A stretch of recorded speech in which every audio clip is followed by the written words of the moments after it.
Well, Nicole was my last baby, so my second marriage. The one and only daughter my husband Chris has, or had. She was so gentle, so lovely. We always said she should have been born in the 60s. She was like a real hippie. She couldn't care about how she looked. And when she went to uni, she went to Westminster, which is next to Northwick Park Hospital in Harrow. And my eldest daughter had a flat in Wembley.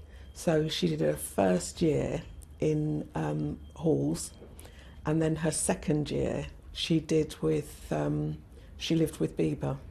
Bibaa was, I suppose, more like me, probably about 5 foot, and she had like small woman syndrome. I think because she was small, she always pushed herself forward, very forthright. She really found her niche when she became a social worker. So no surprise that they wanted to have this party then up in the...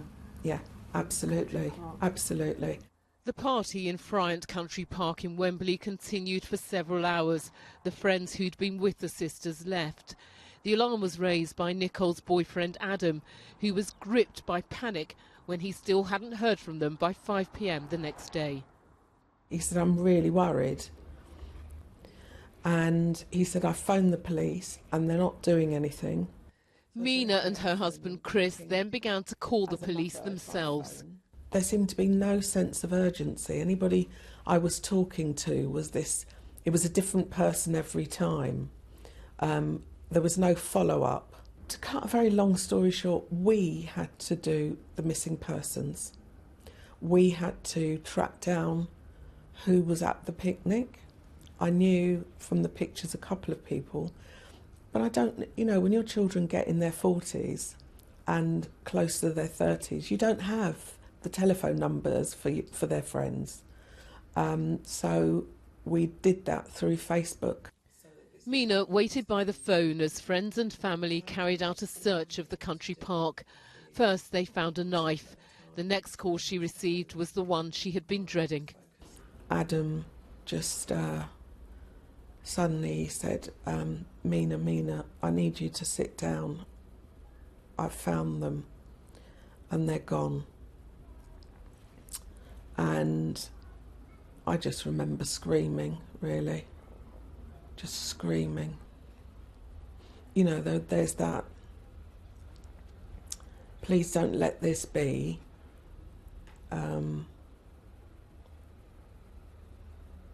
How could it be? How?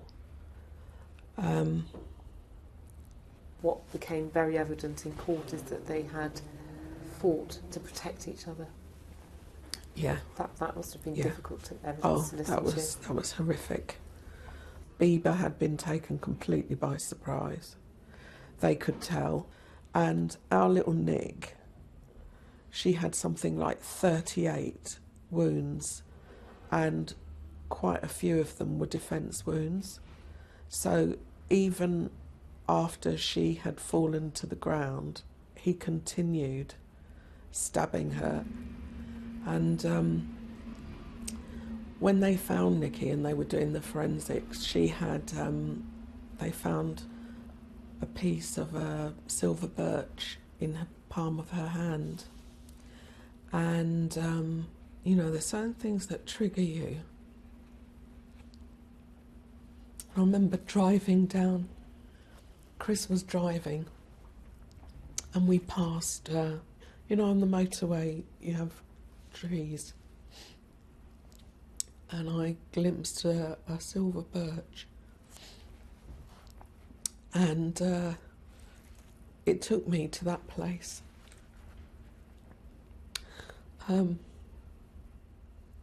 So that beautiful tree will forever be a trigger.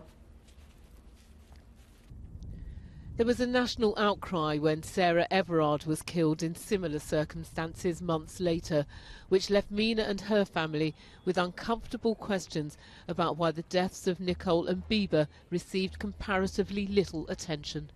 You can do a direct comparison of what the coverage was for Sarah, and this is not a competition. Actually, in places like Brent or South London, there's a view of who they think we are as people of colour, and we get treated differently. The family were in court for most of the trial, sitting just yards away from the man who murdered the sisters as a sacrifice to the devil to win the lottery.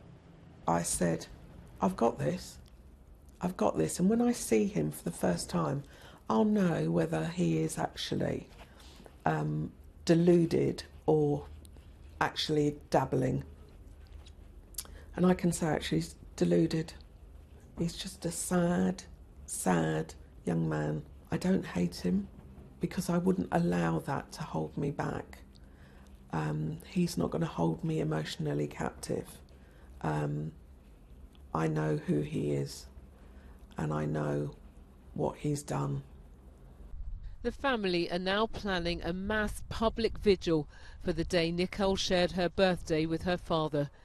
They want to reframe the sisters' legacy, so they're remembered not for the way they were killed, but for the life they lived. Bibaa the Spitfire and Nikki the Flower Girl, hopefully looking forward